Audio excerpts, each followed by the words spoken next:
Hello and welcome to IP Study video lectures. Today we are going to discuss chapter number 22 of grade 8 social science.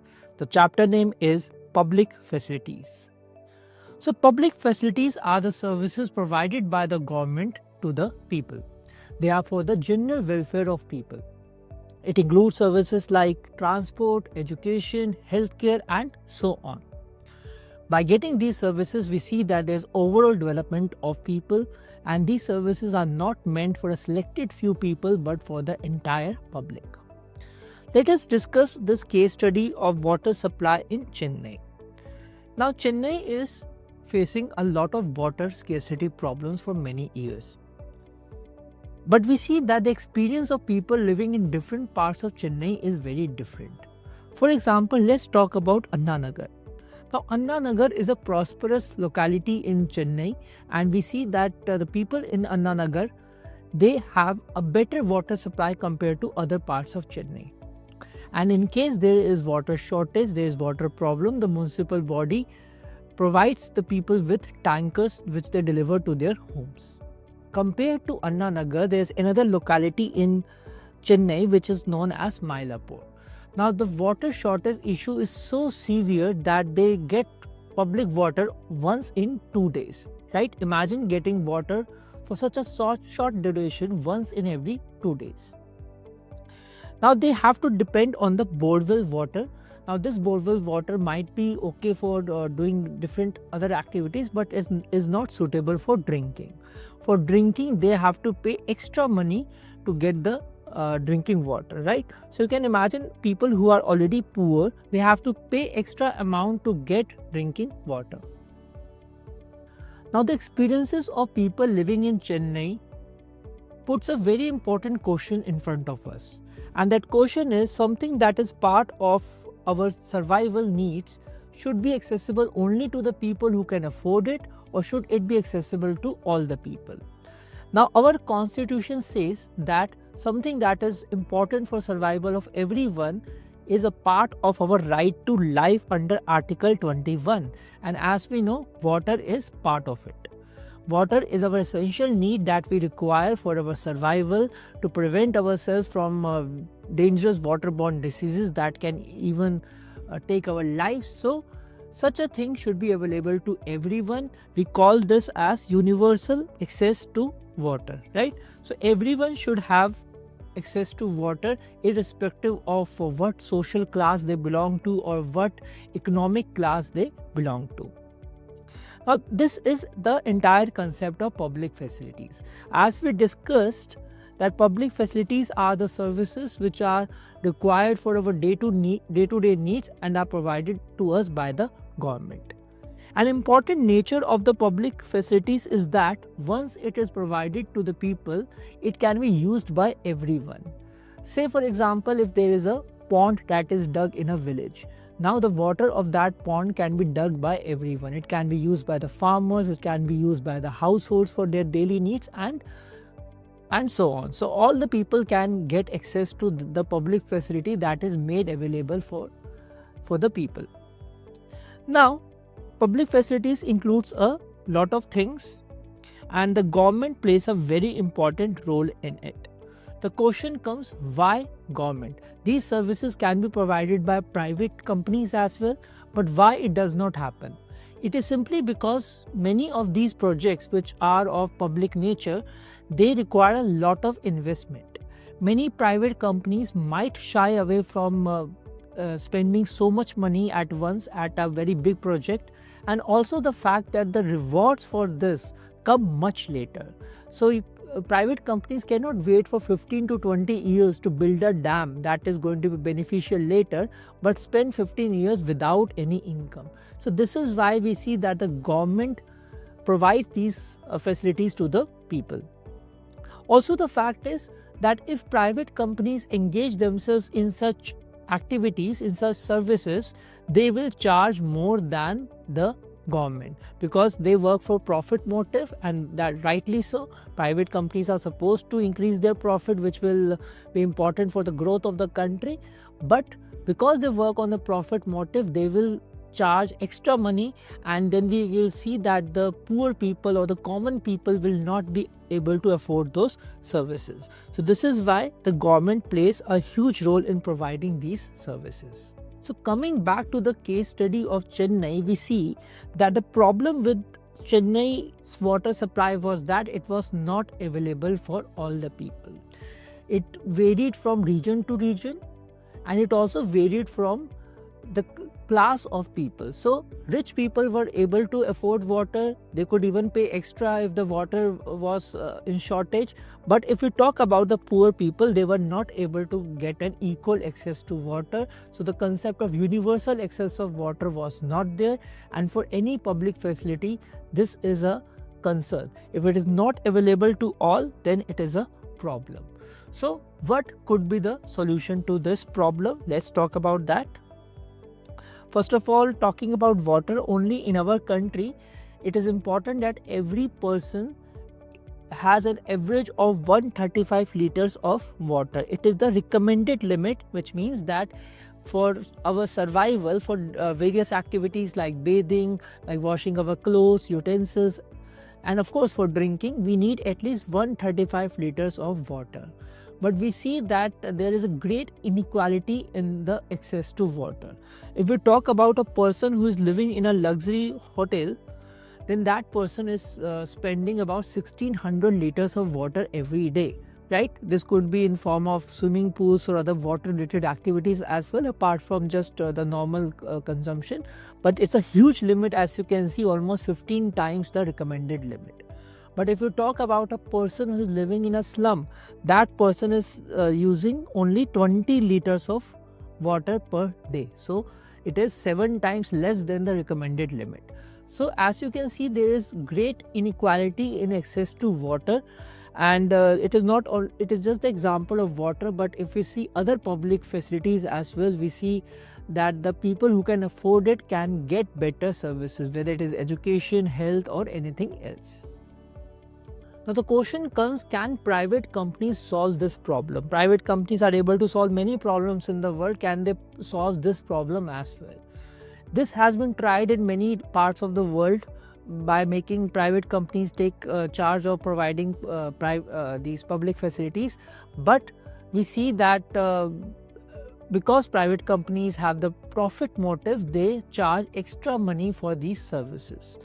If we look at the case of Bolivia. Now Bolivia is a country in South America, and it is not one of the most developed countries in the world. It is a kind of a developing country. So there we saw that this service was given to a private company, and they were charging more money for water.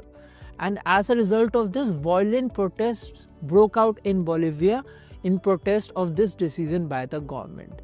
So we see that whenever private companies have got the responsibility of giving access to people to these services, they charge more money, and the overall good of people is actually compromised, and people actually demand that the government only should provide these services. Now let's look at another region in South America, Porto Alegre. Now, Porto Alegre is located in Brazil, which is another South American country. So if we talk about the economic background of people, we see that here also there are many poor residents who are not able to afford a lot of services. But because they recognize that water is a very important for survival of people, for the general health of people, they have taken steps accordingly. Porto Alegre is actually known for having a lower infant mortality rate compared to other regions in South America, and they have done so by making water available and accessible to everyone. People who are not able to afford it, who are poor residents of the city, the water department has actually reduced the cost of water, so they are only asked to pay 50% of the amount, right? So in this way they have ensured that water is affordable and accessible to every person, right?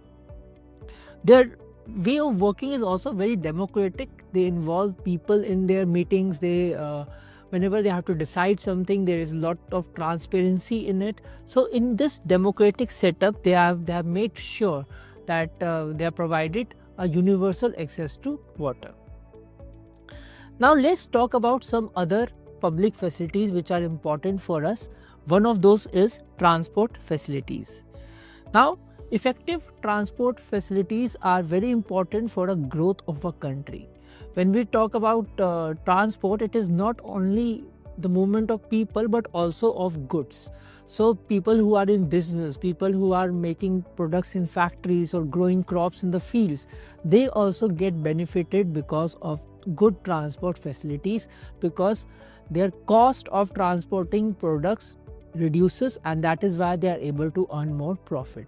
So if we see, transport is not only required for the movement of people but also for movement of goods. So effective bus, trains, metro transport, we see that the government spends a lot of money in building this infrastructure, this transport infrastructure. Why? Because they know the importance of it.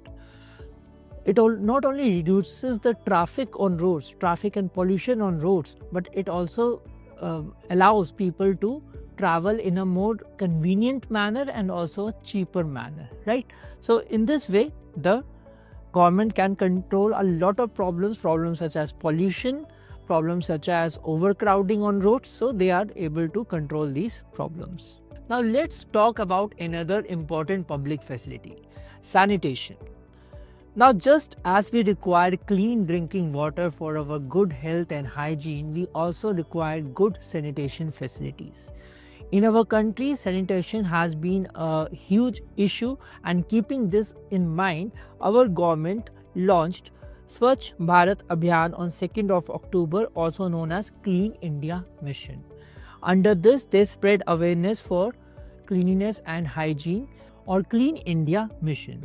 As the name suggests, the focus was to make India clean and to discourage open defecation. This was done through construction of toilets and also to promote healthy and hygienic habits among the people. Now, a great initiative in providing sanitation facilities to people was taken by an NGO known as Sulabh Toilet Complex. Now, you might have seen Sulabh toilets in many places where they charge a very nominal amount, ₹2 or ₹5 for people to use their facilities. Now, this is important because, as we see, the public toilet situation in our country was not very good, and they constructed a lot of toilets, a lot of school toilets, a lot of community toilets, just so that people could use them.